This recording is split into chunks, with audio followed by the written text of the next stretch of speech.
Welcome, everyone. I'm Jorge Lopez, Business Development Director for TruBit, and I'll be moderating today's discussion of how blockchain and fintech are transforming cross-border payments and financial services across LATAM. Today, we have an outstanding panel of industry leaders who will share their vision, expertise, and the role their companies play in driving financial innovation across the region. Let's start with a brief introductions. First of all, we have John Lira, Head of Partnerships at MoneyGram. John, please introduce yourself and share a bit about your background and MoneyGram's perspective to these new trends in the financial services offered in LATAM. Hello, everyone. John Lira. I lead MoneyGram's crypto business as its partnership head and general manager. I'm responsible for all business development and account management for the MoneyGram Access service, our global USDC to physical cash on and off ramp service.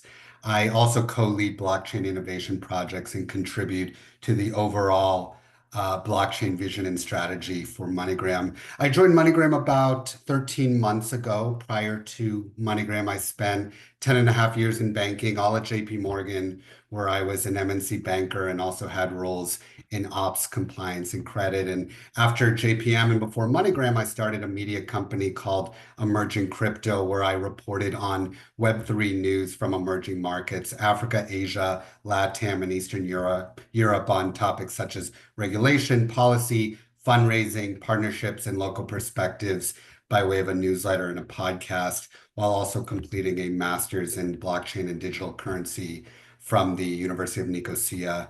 So MoneyGram is a fairly familiar household name. It's the second largest remittance company after Western Union. It has been in business for over 80 years. Its most commonly used service is remittance for consumers who may be sending or receiving money cross-border, operating in over 200 countries around the world with an agent network spanning thousands upon thousands upon thousands of locations globally. Their remittance business and has been in incredible operation to move money around the world.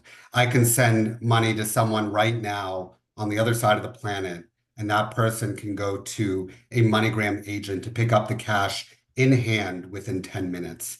And looking into the future is also a story of the recent past and present. Money has been digitizing for decades, right? Certainly before I was born, and consumer behavior and preference is to send, receive, and get paid digitally. And in the case of remittance and payments at MoneyGram, the company's volume has been increasingly more digital every year by way of being able to send remittances entirely digitally from your couch, and for beneficiaries to receive the funds either directly in their bank account or mobile money account without having to leave the house. And lastly, the future, there are several strategic priorities, including ways to implement blockchain and digital assets to in our services and operations to ultimately lower the cost of our services for consumers. At the moment, there are three pillars of blockchain and crypto at MoneyGram. We've started with our global cash to USDC ramps, MoneyGram Access. Last summer, MoneyGram began piloting a non-custodial wallet that is launched in US, Mexico, and Brazil. And the last pillar, I can't publicly disclose all what the company is trying to do with blockchain and digital assets, but what I can tell you that the company has prioritized experimenting with these technologies to ultimately help save customers money and lower the cost of remittance. The customer is the company's North Star, and everything is on the table in order to help the customer. So that's a little bit about myself and MoneyGram, and thank you for inviting me to the conversation. Amazing, Jonathan. Nice to have you here. Now let's go with Daniel Majaveira, VP of Policy and Regulatory Strategy at Circle. Daniel, could you introduce yourself and tell us about Circle's vision and operations in LATAM and globally? Absolutely. So let me try and introduce myself in a different way. But beforehand, allow me to thank you guys for the invitation. It's really a pleasure to be here and share these few moments with you to try and discuss Latin America financial service sector and financial service sector of the future as well, with digital assets and this booming landscape that we have here. Let me try and kick off by sharing a bit of my story with you. So I'm a lawyer by formation. I was a lawyer for very few years in my life, and very quickly I found out that I wanted to work in the corporate environment. And very quickly, I found out that I wanted to work at the public sector by building the bridge between the private sector and public authorities. So that's the reason why I today, and for the past 20 years of my life, I've been working with public policy, government relations, and institutional relations. So, back last decade, I've been working with tech. So I had a very long-lasting history with Uber. I was one of the first employees with Uber in Latin America, and I spent 7 years working with the company. So I kick off, and I started with the company when it was only a scrappy startup with only a handful of people in a small office, and I left when Uber was this powerhouse public company, and with regulations, with more than 100 municipalities across the whole of Latin America. My job there was to actually try to educate and showcase authorities that to regulate innovation was good for societies and people. And the reason why I say that is because this has been some sort of a mantra or motto in my life.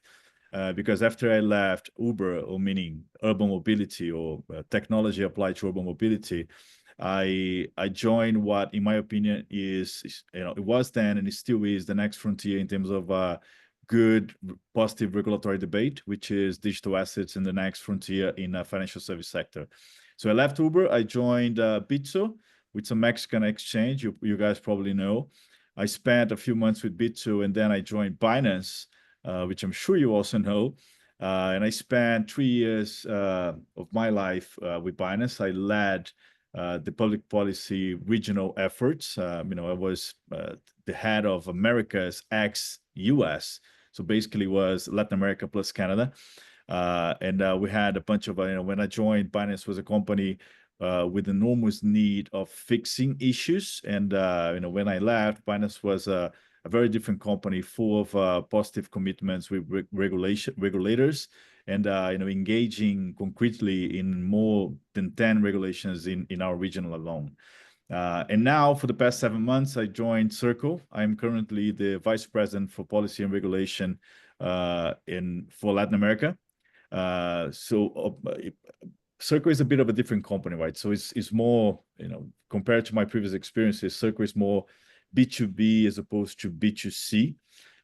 So again, my scope of work is pretty much the same, is to try and build a bridge between the private sector and the public sector. I think that now stablecoins is a very interesting sector for us to actually dive deep into because of the growing scene of regulatory change.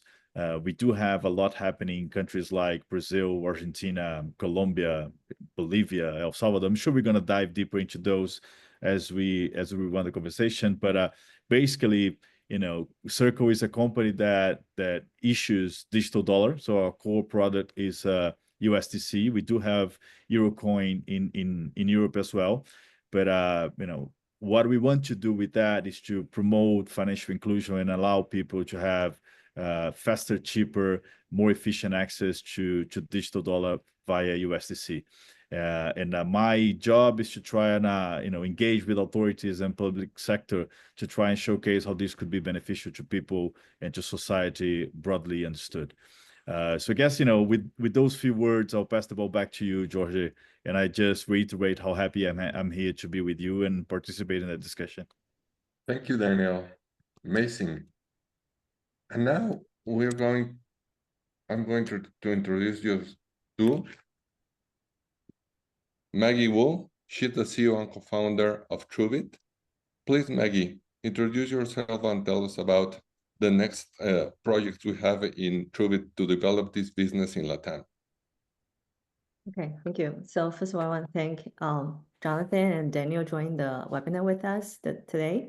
And we're very excited to partner with MoneyGram, Circle, and also Stella, and to launch the new product, which is solving all the problems. So that's the reason that why we're here today. We have a chance to discuss about all the new financial solutions based on the crypto and the blockchain to solve the problem of all the users have. And my name is Maggie Wu, and the CEO and the co-founder of TruBit. And I'm born and raised in China, and then I immigrated to the US for like 20 years ago.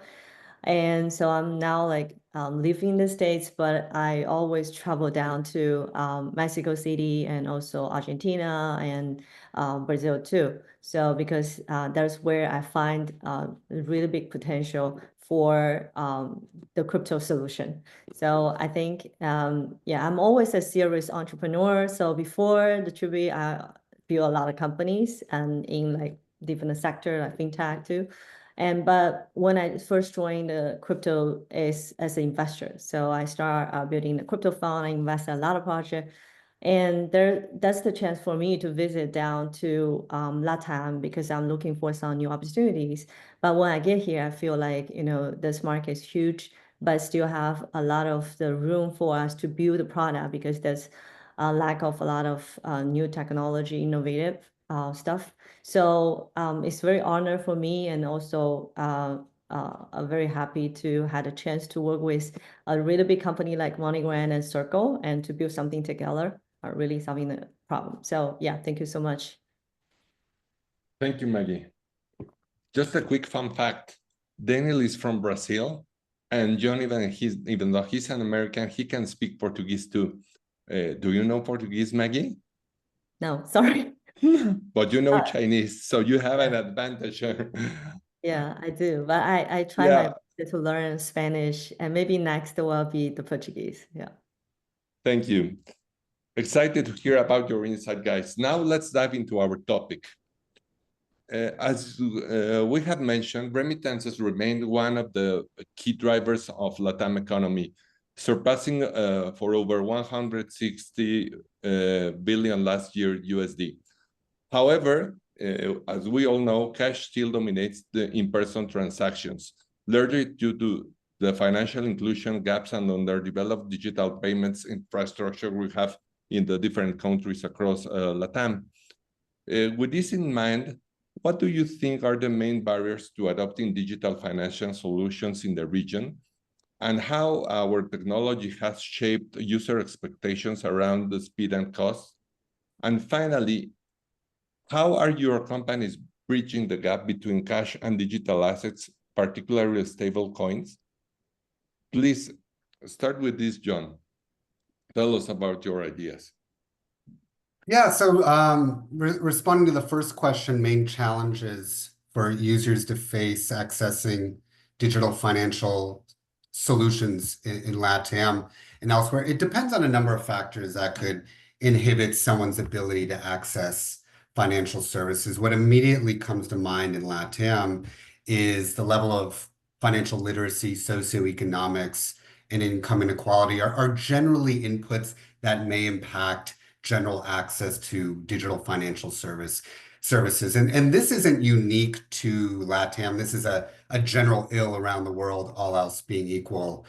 In addition, where the consumer may be based, and if that person is in a rural or mountainous area away from major cities, and that country's general infrastructure may also impact access. For example, financial institutions may not want to open up retail banking branches in rural areas. Thus, access to financial services may be limited for some people outside of cities. And my reference to infrastructure is important. Rural communities are gaining access to 4G and 5G internet. The cost of smartphones have gone down considerably. And this combination is creating opportunities for neobanks, digital asset wallets, other businesses, and general innovation to enable access to digital financial services.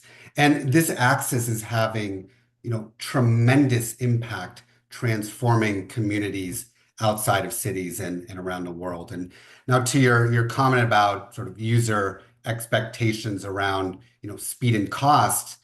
Well, in general, people want services now, and they want it at little or no cost. And in terms of cost over the years, MoneyGram has been lowering the cost of consumer remittances and continues to find ways to continue to lower that cost. And remittances is another form of payment, right? And the cost of payments in general, at least digital payments, is a race to the bottom.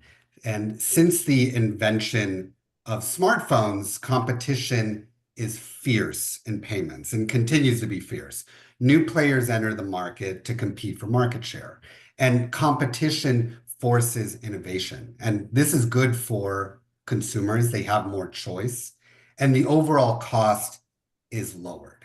And you're going to see from MoneyGram is more innovation, inclusive of finding ways to implement blockchain and stablecoins to continue to lower the cost for consumers. Now, in terms of speed, let's define speed in this context as cash in hand or cash in a bank account. Speed is a game that MoneyGram has mastered because they're in the business of helping people move money around the world conveniently and helping people receive funds they're getting from friends, family, and loved ones quickly. I can send a remittance through MoneyGram to Mexico right now, and the beneficiary can go to their nearby MoneyGram agent, which are everywhere, and have the cash in hand in 10 minutes. That's quite incredible. And that's on fiat rails. And that speed for the consumer will continue to exist, inclusive of implementing new technologies. Thank you, Jonathan. May you tell us about what do you think about this stable coin growth that has been occurring the last years, according to what John has mentioned us? Okay, so I mentioned a little bit when I started to introduce myself that I saw the potentials. So why I'm thinking about there's a huge potential because when I first visit in LATAM, I can feel like no matter from the traditional banking or from the digital banking, it's just not as convenient as like other countries, for example. But that's like 5 years ago. So and also when we started the business in crypto, when the first time when I touching the stuff, reading the white paper of Bitcoin. So that's where I got like how amazing the cryptocurrency can do the point-to-point, peer-to-peer transactions through the blockchain without any intermediary.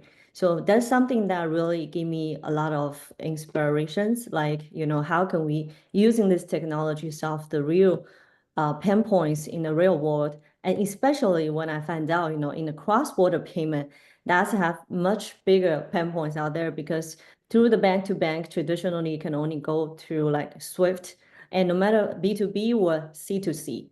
So with MoneyGram, this type of a company definitely helps all the consumers move money much easier. And, like they build amazing business and they have so many locations around the world, and they can easily help people to, no matter deposit cash or pick up cash. And also that's another point. When I visit in Latin, I find out 40% or even 50% of people, they're holding cash instead of they're using the bank. So we definitely have to think about those type of people's need. So so with the crypto solution today, especially you have to have a stable coin first. I think that's the thing is like we're building this step by steps. We're not like overnight building this and making this become the true, but it's kind of like some forward thinking that we all have many, many years ago. When I first started the business, I'm thinking about, there's so many challenges in front of us. For example, the regulation, we need to find a way to get a license. And secondly, the technology very innovative. Not a lot of people doing this. We're probably the first one or second one doing this. So we have to implement a lot of the people to do the engineer to do the development. And third, we need partners, because we don't have that much of locations. No way for us to build a location for people. They can easily interact between the crypto and the cash. So I think a MoneyGram come to become like one of the most important partner that we are looking for to have. That's why we're reaching out, spending like years, I think, to working with MoneyGram, because MoneyGram have a lot of, from the compliance level, I think we have a lot of communications. And also from the development side, I think we also have a lot of communication. So the ultimate goal is we want to making sure that we deliver a product to the user have the seamless user experience without any hassles, without any like regulation challenges or safety challenges. So, when you see the product, which means we already like spent a lot of time before, and we are so lucky to have USDC too, because, based on what we try to build, we want to build a regulated crypto company. And crypto is really challenging being regulated. And that take us maybe decade to communicate, not only my company, I mean, all the crypto company spend that much time, no matter which country, to communicate with authorities. So we're really happy to see from like last year, as you mentioned, recent years, the authorities that give us a more, open, like minded, or they give us more opportunities to operate the crypto in a very legal way, which that's why we obtain a lot of license here there. So that gives us the support from the compliance side. And other than that, you need to have a regulated stable coin. So that's where, Circle stand for. And we're really happy to have Circle in LATAM. If they don't come, they only stay in the States, we're not going to make this happen either. So that's why, we're start joining Circle. I think you guys have a new payment network, and Circle has more presence and more like government and banking relationship have been built. That gives us a huge support that we are able to convert between the USDC and the cash.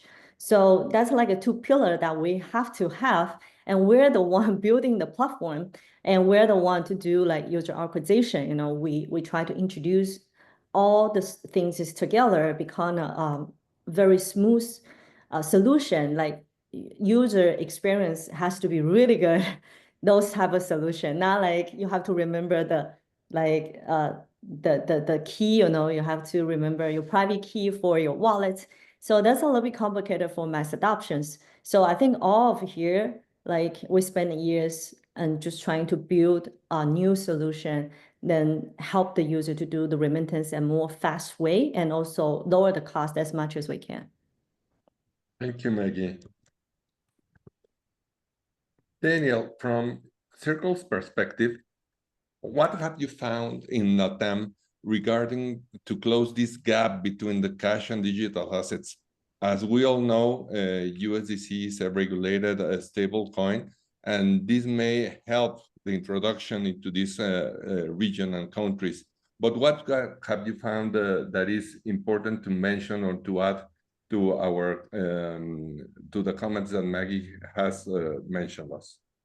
So I think that what Maggie and Jonathan said, it's very interesting. But I read what they say more from a structural standpoint, which I think is amazing, right? But I also like to add the pragmatic point of this, right? And I think that then again, it's important for us to bear in mind. I guess everyone is going to agree with me when I say that stable coins is really the killer app for crypto, right? It's really the solution that actually allows for digital assets to be used by the layman, by the common people, right? And I think there is a few things that pop to my mind in terms of what do we need to have in order for us in a few years from now have this overarching picture where digital assets and stable coins, and more specific, they are used by a large portion of the population and really contributes for greater good of how financial service operates in our societies, right? So I think that some of this stuff was addressed, right? And I really want to echo something that Maggie said, which is UX. So I've been into crypto myself as as a curious person and also as a professional for the past 6 years of my life, right? I've been working properly with crypto for the past 3 years of my life, but I've been living crypto as an investor, buying, selling digital assets for the past 6. And look, everyone is going to agree that crypto is still very complex, right? And if you want to dive deep and understand what you're doing, you really need to dedicate yourself and study. So it's not easy, right? If you don't want to study and you just want to use it, still you need to educate yourself. So it's not trivial, it's not obvious. So for the layman, for the people on the end of the chain, it's not really easy. It's not something that is easy digestible, meaning, you know, let's start using stablecoin. It's something that really furthers people away from day-to-day activities. So I think that this gap is important to be filled. And I think that the three companies in this call, they're working very hard to do that. So getting digital assets closer to people, you know, I normally joke with my close entourage of friends that my dream is to have my grandma using crypto without knowing she's using crypto, right? Tapping a button and, you know, working things out, not knowing that, you know, in the background, crypto or digital assets or blockchain technology is allowing things to happen faster, cheaper, in a more efficient way. So that's what I envisage, and that's the reason why I work for this industry. So I think that UX still something that we need to overcome in terms of challenge. It's still complex, it's still further people's way, it still generates an idea that this is something that I don't want to mess with. And I think connected to this is the whole narrative, which is, you know, I'm bringing the discussion closer to my turf, to my bread and butter, which is regulation, right? I think that, you know, we've been seeing lately over the past years, this greater institutional adoption coming our direction, right? So we do see, you know, those big boys, big stakeholders in the financial service sector starting to, you know, they are issuing ETFs. They started to talk about Bitcoin in a positive way. They start to embrace digital assets. So it's happening, right? We feel it, right? But I think that this is not going to be a mass movement without regulation, without institutionalization, without legitimization of digital assets as a product and as an industry, right? We already see some of that happening across Latin America. I do think that Latin America is going to be an amazing lab for this regulatory development. You know, some countries, namely, you know, Brazil and Argentina, they already have concrete pieces of regulation in place that allows this kind of stuff to happen. But in other places where we still don't have it, you know, the sense is regulated entities, as much as they are interested about digital assets as a possibility, they shy away from actually using it or adopting it because, you know, we still stepping into gray areas, right? And why are we walking into gray zones? This is going to be hard to see in terms of you know, digital assets being embraced by those regulated entities and made available to their clients. So I think regulation is a very important step. You know, it's an important element of that wider equation, so we can have this adopted by people by and large. But I think that overarchingly, I'm very optimistic when I look at things across Latin America. I think that you know, if we look at the region, I don't know, a year back, right, we would see a very different region as to what we have today. So I think we're taking you know, concrete and large steps towards an environment where, you know, digital assets is going to be something that's really going to benefit people, right? So again, we do see you know, there is some reports that were issued recently by Chainalysis. I don't have the figures with me in my mind, but the adoption and penetration of stable coins in the region is humongous. It's unbelievable, right? So people already, and it's interesting to see that people, you know, use stable coins, which in itself is a digital asset, right? Which carries the idea of, hey, I'm not gonna, you know, invest in this. I'm not gonna touch this because of the volatility of digital assets. But people is actually investing or buying digital assets and stable coins in order to protect themselves of the volatility of the traditional financial service sector, right? So you see across Latin America, you know, the use case is people is buying stable coins, for instance, USDC, in order to hedge themselves from a currency fluctuation and also, you know, currency devaluation, also inflation. So it's an interesting perspective for us to take in mind and see that this is already something that is being beneficial to people, right? And I think that the convergence of you know, public authorities and the understanding that this is something that is already part of our day-to-day and it's something that should be institutionalized in order to impact a wider range of people is something that we should see, you know, in the next few. I'm very optimistic. I think that in the next couple of years, potentially, we're going to have a very different landscape and one that's going to be, you know, institutionalizing more and benefiting more people and investors across the board. Thank you, Daniel. Very impressive what you are mentioning us.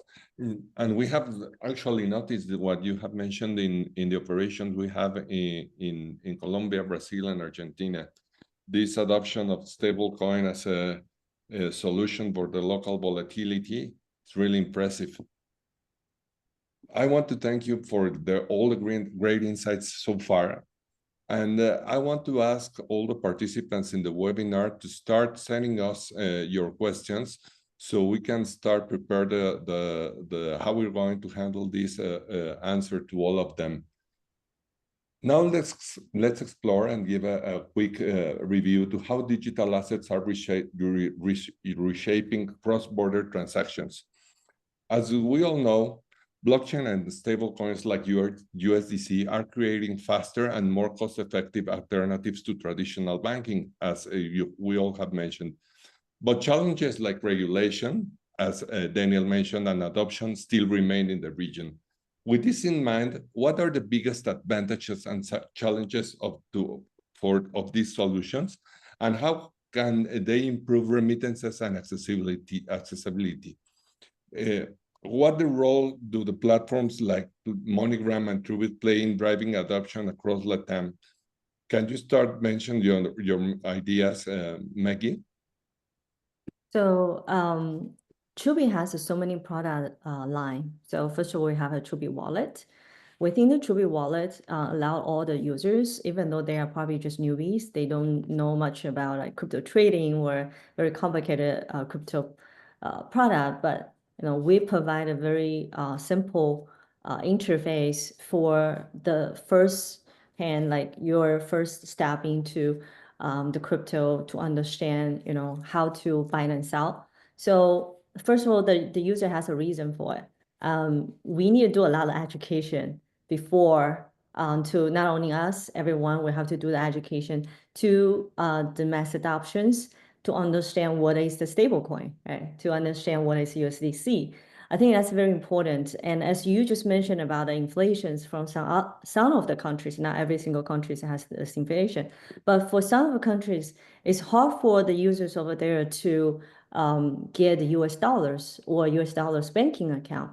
So I think alternative solution, which is USDC, a regulated US stablecoin, is easy to build the trust with the all the mass adoptions to understand, also adopt the stable coin, which is the USD digital USD stable coin. So it's kind of like some concept that we educate the user step by steps, and then you have to have a very user-friendly, I keep saying user-friendly platform for user to easily, like what Daniel mentioned, like a grandma can do that too, that's our goal. So we actually designed a very cute platform, and then when the user do the onboarding, it's very quick. You just done like simple like KYC, and then we already connect with all the no matter liquidity providers or like we already have the USDC in our platform, and we have different type of trading pairs. We have different type of financial products.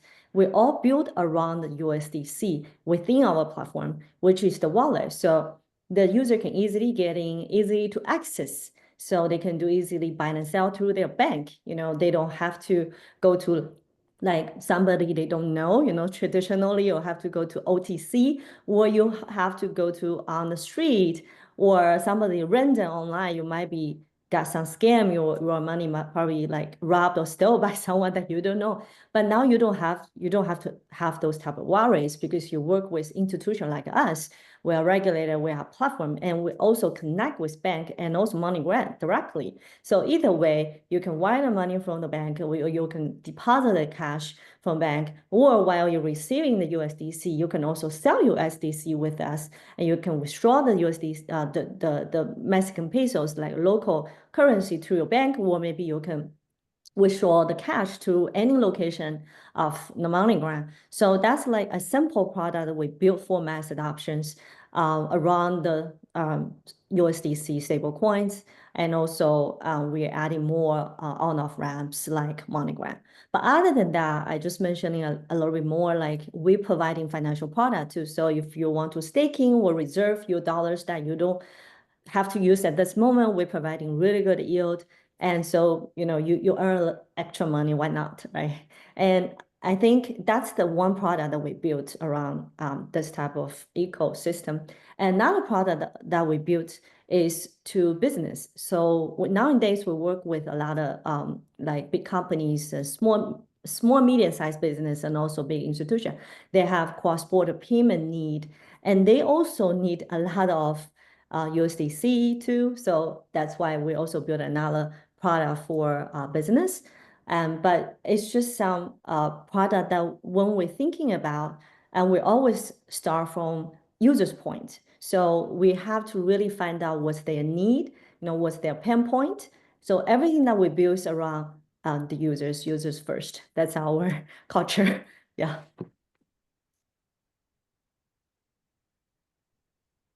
Thank you, Maggie.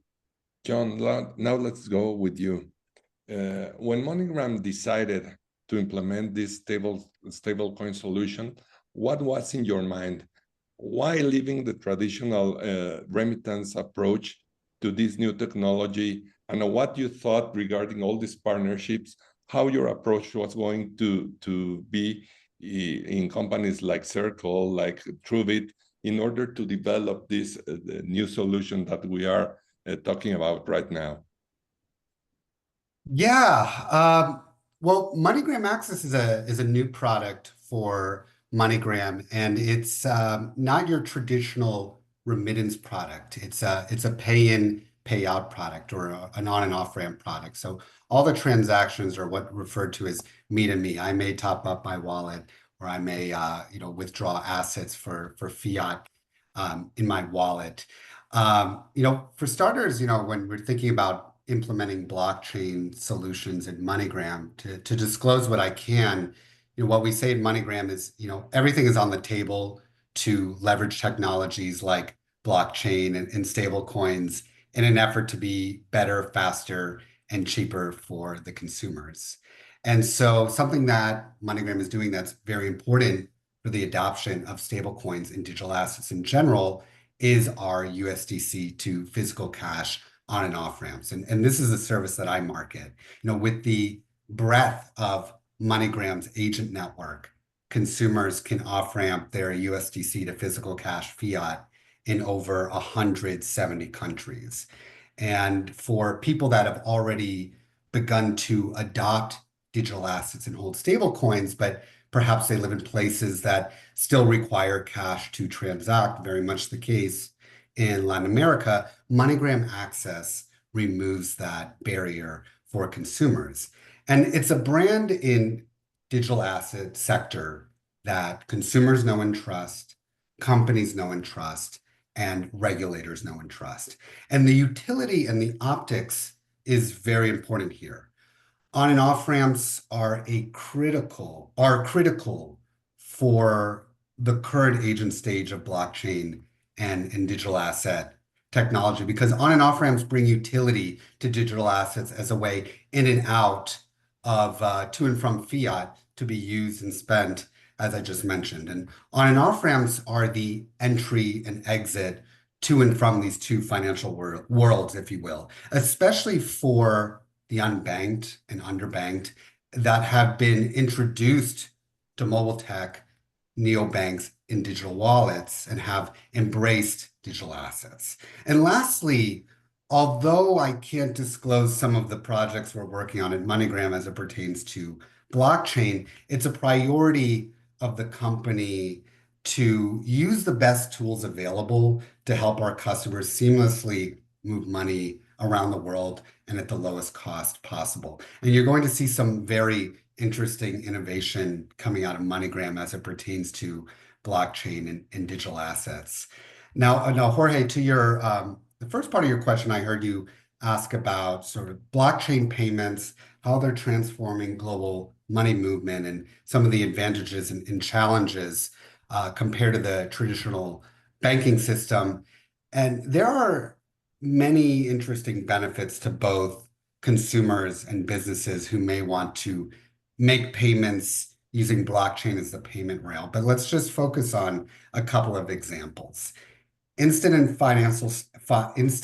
final settlement and 24/7 payments. For businesses, this is huge. And it's something that is often unseen by the general public, but this excites CFOs and finance managers because it can mean they can make payments 24/7 to any wallet on the planet without the need to pre-fund. This is particularly useful when needing to make payments over the weekend. With fiat and the correspondent banking network, the banks are closed on the weekend, and depending on the country and bank, it could take several hops before the fund reaches the beneficiary and the funds are settled. That sometimes requires sending payments days in advance, which can impact your working capital and may be expensive, and logistically, it's inconvenient.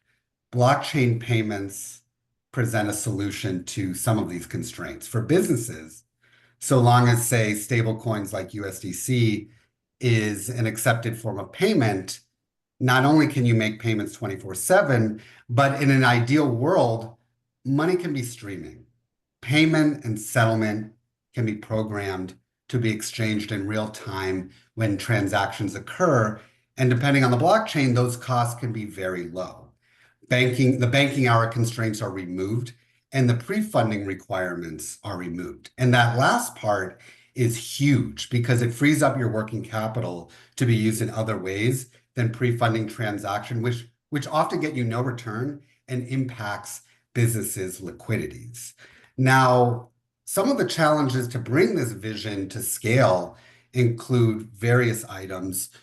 Two that immediately come to mind are regulation and wider adoption, which often follow each other, especially for highly regulated entities and businesses that want to use blockchain and stablecoins. In lieu of regulatory guidance, risking a regulation and policy violation could really hurt both your business's bottom line and reputation. So despite growing adoption by businesses and retail, there isn't mass scale yet, and finding counterparts to transact with on-chain that meet your standards for your business may not be there yet, or there may not be as many players available to transact with in this way yet.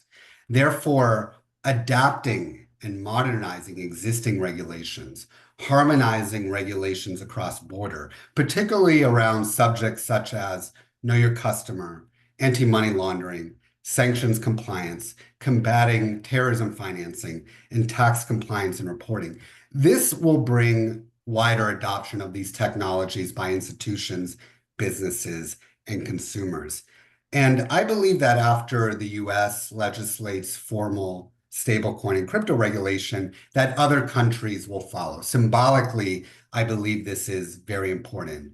And after this, all else being equal, we'll see the adoption of more institutions as well as consumers, and the advantages will begin to be more widely realized. Thank you, Jonathan. I want to ask now that you have mentioned, John, regarding the regulation, how's the perspective from Circle and Daniel regarding all the changes that now are starting to occur in different regions according to regulate the stable coins for or cryptocurrencies? For example, we have heard what you mentioned about the United States regulation that is coming, also some projects that are starting to grow in Colombia and some other countries. So from your point of view, Daniel, what do you think what is coming and how this is going to affect our industry in terms of benefits for the final users, and as Jonathan mentioned, for companies and individuals? That's a great question and big question. So let me just comment beforehand, before diving into what you just asked, Jorge, that For everyone with us at the webinar right now, and for whoever is going to listen to us in the future to the recorded session, if you just heard what Maggie and Jonathan said about stablecoins and USDC in specific, and you still doubt the qualities and the capacities of that instrument, you're not listening right. So I think that the benefits and the potential of that is already part of our lives, and it's only going to grow, right? And I do agree that the growth perspectives are largely contingent to regulation, right, or to rulemaking. That's what we're seeing across the board. I think that I agree very much with the idea that the U.S. could be a beacon to the world, right? And especially because the way the financial service sector, the traditional financial service sector is built and is spread around the world, has to do a lot with how the U.S. sees and builds regulation around it, right? We're also talking about stablecoin and U.S. denominated stablecoin. So I think that having a U.S.-based regulation to actually allow this to grow across the globe and to legitimize this growth is going to be hugely important. I think that one element when we talk about regulation is, and to your specific and objective question, Jorge, what are we going to see in the future? I think that the name of the game should be consumer protection, right? I think that regulation should legitimize the sector, but also should guarantee and ensure consumer protection. When we talk about stablecoin, that should also necessarily mean transparency, and that should mean clarity of purposes and of means. And when we think about stablecoins, we necessarily think about reserves, the capacity to redeem dollars, the ratio 1-to-1 that stablecoin should actually guarantee and ensure to people and to users, to clients, and to regulators across the world. So all of that should be set and should be organized and endorsed by the state. And the way to do that is via regulation. We see that happening. Very recently we had discussions held at the Senate in the U.S. And the bill or the instrument that we have now under discussion is one that actually guarantees and secures everything that I just mentioned a few minutes back. I think that that goes in tandem with the series of discussions that we're having in other places, namely in countries across Latin America. Here, I think that the moment or the timing is a bit different because we're still discussing access to digital assets, meaning how to regulate VASPs, as opposed to execution, meaning how to regulate stablecoins or the function of it. But those regulations on VASPs already address how stablecoins should be dealt with and listed by VASP, and some of those criteria, they have been established already. So what we circle, the concern that we have is more a concern with the industry and a concern with users. So for us, it's less how a regulation is going to take shape in terms of a specific company perspective, but more how regulation is going to take shape in terms of the perspective of users and people at large. I think that the results in the end, they're going to be ensured, right? I think that regulations, they have, as we see now, the instruments that we see being built, they don't have right now the capacity to generate too much impact in terms of the results that we see, for instance, on remittances or cross-border payments. I think that the vision that we have is the analogy to emails, right? So we think that what we see in the future is digital money sent to a trusted recipient over a structure that is going to be laid down by blockchain, the same way that the internet lays down the infrastructure for email. You don't think about, hey, I'm going to send a cross-border email now. I'm just going to send an email. And you send information to a trusted recipient. We believe that in the future, we're going to be sending digital money to a trusted recipient the same way. And this is always going to be ensured by regulation and by known and widespread rules, the same way that this is guaranteed by protocols with the internet today. So I think overarchingly, we see with very favorable eyes how regulations are to take shape in Brazil. I mean, in the world, Latin America and Brazil in specific. Circle is a regulation-first company. We are the largest regulated stablecoin in the world. We engage with regulators, we work with them, we contribute with them, we collaborate, we share our global experience with local jurisdictions, and that's how we see the landscape evolving. We don't believe in the widespread, secure, positive, beneficial industry without the protection to users and consumers, and that is guaranteed by regulation. So that's what we see in the future. That's the work that we seek to do and continue to do. Thank you, Daniel. Actually, it's very interesting what you are mentioning us, and we have found some of the comments you just mentioned in the different regions that TruBit is now operating. We are almost in the final part of our webinar, so I'd like to ask some questions from the participants. First of all, Maggie, could you explain us about the partnership that we have made with Circle and MoneyGram in order to develop this new product, and how the partnership is going to be developed in the near future? Okay, so I think I mentioned a little bit before. So first of all, the partnership between MoneyGram, I will explain one by one.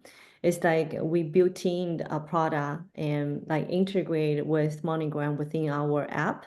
So user can easily access and use the MoneyGram as on-off ramps, what Jonathan just mentioned.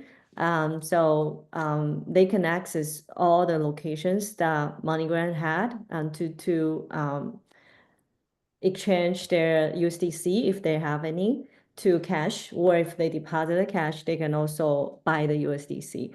So that's the part that we work with MoneyGram. But along with that, MoneyGram work with Circle closely through the Stella. And so that partnership is between all three of us.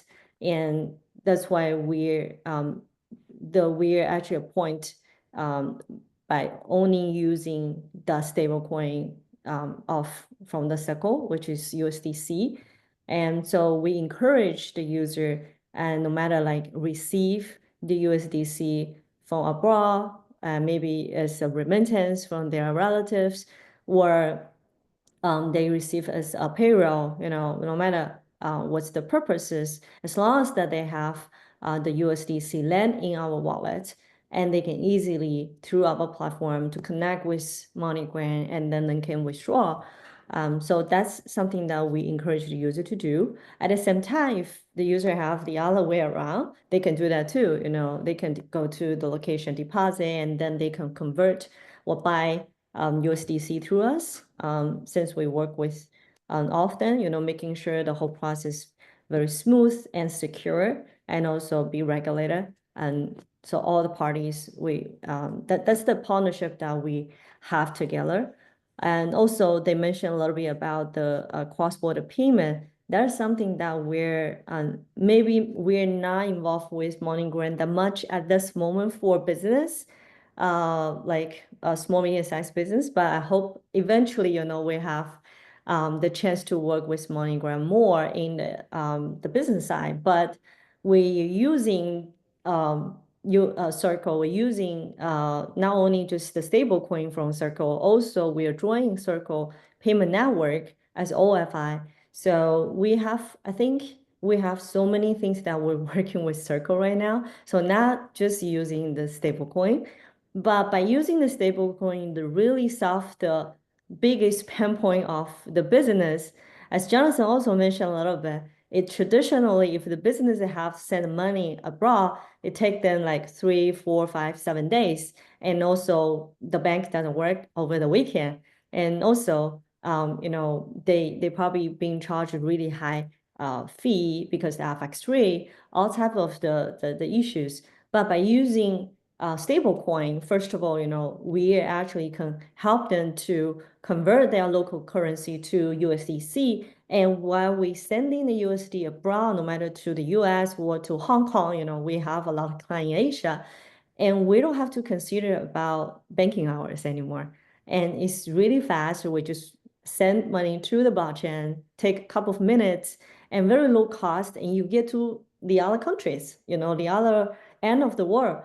And then, we have partners over there where either we have our own license, because that's a lot of different location, depends. And we can easily help them to off-ramp their USDC to the other side of local currency. That's how we help the business to solve their current, pain points. And that facilitate a whole process of like within 30 minutes. So you think about you can do a cross-border payment within 30 minutes and like 3 days, you see how amazing the efficiency is. And also the cost is really low. We can control the whole cost underneath of 1%. Compared traditionally, you probably need to pay 2 or 3% of the fee. And also you have to wait for so long, right? So I think that's how amazing the USDC help us to do all this. And also, one important thing is a lot of big companies, institutions, when they go to their financial department, when they go to their tax, return or those type of stuff, tax filing, and they have to be careful about what they're using. So that's why a lot of clients, they are choosing USDC because USDC is being regulated, stable coin. That gives them a lot of trust and backup support. Make them feel more comfortable to use crypto because I think lots of our clients today, they're all from traditional world. They don't know much about crypto. They don't know much about it. So for us, we have to spend a lot of time to education and to make them trust us to use our solution. Obviously, our solution have a huge advantage compared to traditional ones, but also we have to build the trust. So the trust is based on the regulation, which partner you're choosing to work with, and also the platform security, the safety, the product. So there are many things that we need to be aware in order to provide a perfect solution to the users. So a little bit more is not only just those type of things. I think Circle also have a lot of planning in the future, and they are not only just offering a stable coin. As far as I know, they're also offering the whole payment network globally. So we're really happy to be partnered with Circle, and eventually we can expand our network to Circle and to work with more like clients from different countries. So I think there's some exciting thing that we are looking forward to do it. And other than that, our own plan, we're working on stablecoin pay and payout solution. And instead of traditional, you do like fiat paying and payout.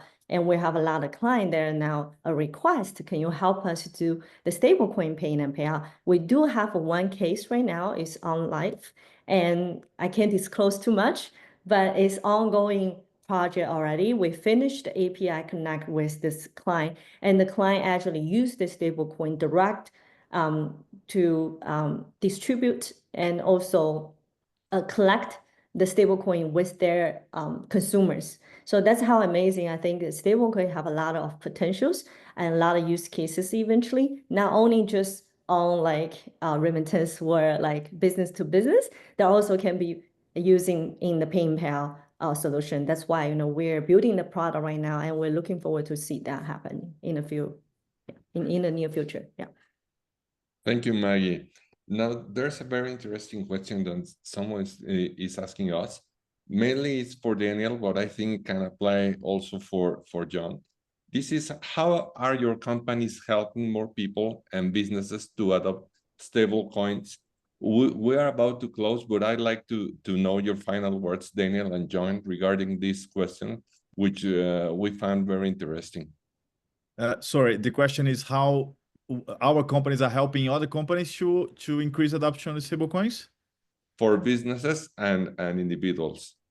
So look, the way we operate is we build this network of partners, right? So I mentioned at the beginning, our business model is slightly different from other companies that operate in the digital space, in the digital asset space, and we are less B2C and more B2B.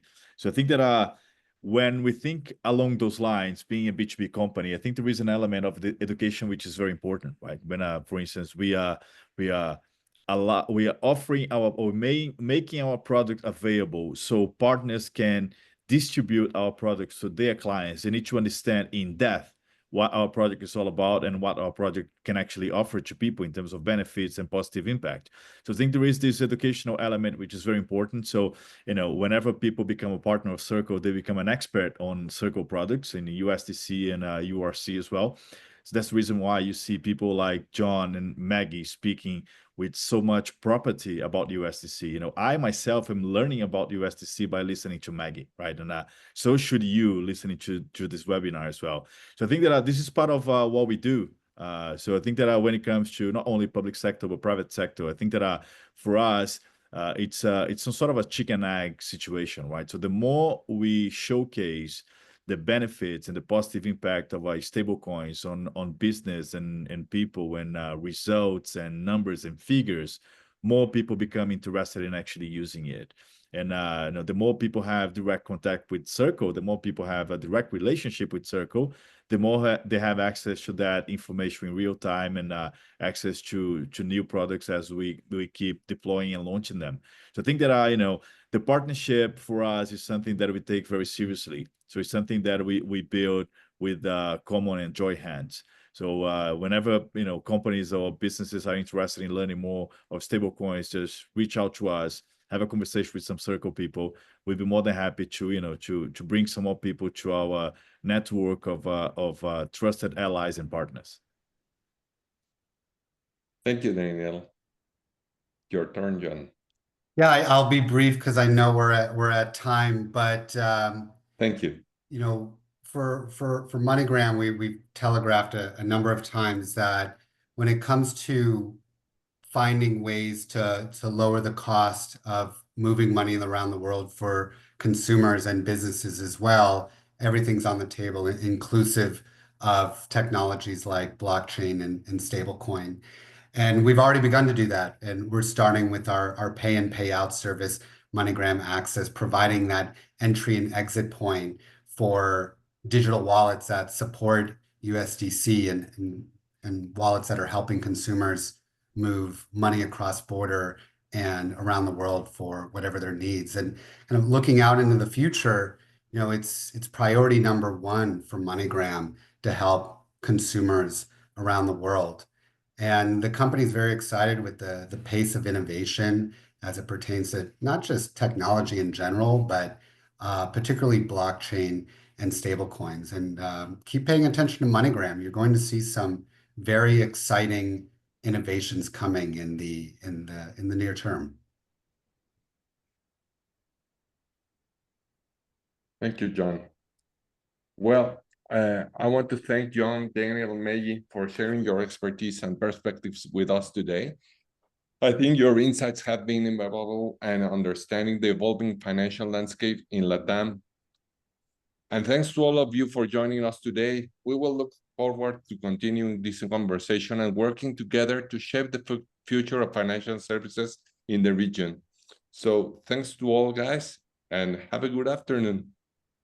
Thank you. Thank you very much. Thank you. Thanks to everyone. Bye-bye. Bye.